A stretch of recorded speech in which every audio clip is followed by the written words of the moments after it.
Bonjour à tous, bienvenue au Labo Images. Pour cette première émission de On cuisine le chef, le jeune et talentueux Arthur Bigot nous reçoit au passage son restaurant versaillais.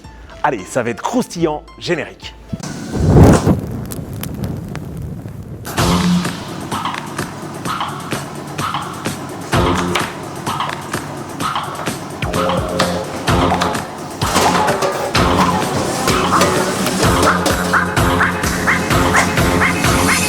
Bonjour Arthur, merci de nous recevoir dans ton restaurant le Passage à Versailles.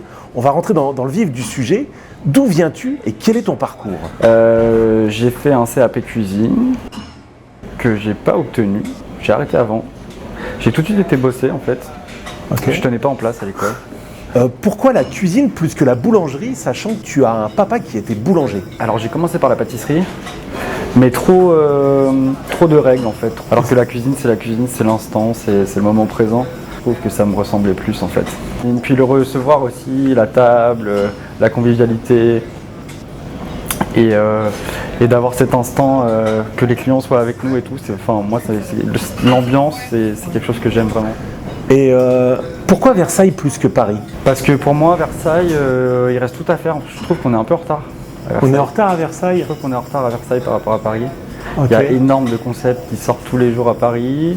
Et Versailles, c'est plus intimiste. Moi déjà, ça me correspond mieux parce que c'est une ville que j'apprécie beaucoup, avec beaucoup d'espaces verts, beaucoup de nature, plus de calme. Et je m'y retrouve plus en fait. En fait, j'aime bien y habiter. Donc, Alors, sans vouloir te flatter, tes assiettes, elles sont absolument délicieuses et d'une simplicité incroyable. On se régale à chaque fois. Quel est ton secret? C'est de faire simple en fait. C'est le beau produit. Et voilà, le cuisiner juste avec un tout petit peu de beurre, un petit peu d'eau, par exemple une asperge, c'est simple et c'est bon quoi.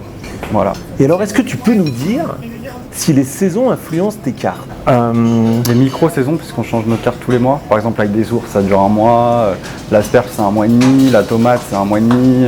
Comment tu choisis tes producteurs? Local, hein. Enfin, pour les ce qui est viande et tout. Souvent, on travaille avec la ferme de Clavici à Noyères-sur-Serein. Il fait des agneaux de dingue, c'est des pâturages super avec la petite rivière qui passe, tu vois que les bêtes sont soignées au maximum et dans le respect quoi. On voit de belles photos dans tes restaurants, chez vous et au Passage. Est-ce que cet œil t'aide pour tes dressages? Donc c'est vraiment une partie plaisir, voilà, vacances. Je le fais pas trop pour les dressages. Est-ce que le chef se cache un peu derrière sa cuisine? Ah complètement. Alors moi je suis l'homme de l'ombre. Je veux pas qu'on me... En fait, j'aime pas trop aller en salle, demander comment ça s'est passé et tout, parce que je suis très... j'aime bien être dans mon petit cocon et voilà, être avec moi-même. Ok, je te propose maintenant un menu en 5 questions. Un plat. J'adore les rideaux, moi. Un petit espuma comté, une petite mousseline d'épinards, des petites pleurotes dessus. C'est un plat français traditionnel qui est un peu dur à cuisiner, mais bien fait, on peut le faire aimer à tout le monde. Un souvenir culinaire.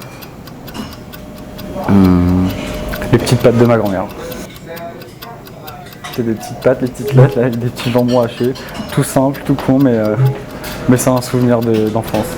Une connerie. Alors ça, c'est tous les jours. Ok, un morceau de musique. Jamiroquai ou Space Cowboy. Space Cowboy de Voilà. Jamiroquai. Ok, un lieu. Un lieu, le château de Versailles. Une femme. La mienne. Si on est Passage, on va chez vous et on va où après en fait? On va chez Petit Refuge, le petit dernier qui devrait sortir de terre au mois d'octobre. On y mangera quoi? Barbecue, légumes beaucoup, menu à la semaine. Voilà. Arthur, merci encore pour cette invitation au Passage. On s'est régalé. Merci Edouard. À très bientôt dans Cuisine le Chef.